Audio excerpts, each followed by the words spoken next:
هذا وما أدراكم من هذا يا جماعة الإمام محمد بن إسماعيل الأمير الصنعاني. هذا واحد من أعلام اليمن، فعنده قصة عجيبة غريبة. طبعا لقب بالأمير لأن أسرته من آل أمير. إيش الفرق بينه وبين غيره من العلماء؟ هذا الأمير يا جماعة حفظ القرآن والتفسير والفقه والحديث، فكان ما يحب يقلد أي عالم تقليد نسخلص، لا، كان مجتهد.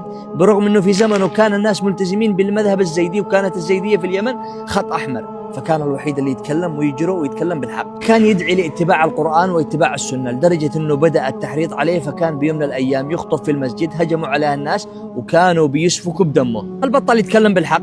هل بطل عن الدفاع عن دين الله سبحانه وتعالى؟ لا والله، واصل واستمر وكتب عدة كتب، منها كتاب سبل السلام وتطهير الاعتقاد وتوضيح الأفكار. كان يا جماعة عنده عادة غريبة، كان كلما عطروها الناس يصلي على رسول الله. الناس استغربوا، يا إمام هل هذه سنة؟ هل نتبعك لأنه كلما عطرناك تصلي على النبي؟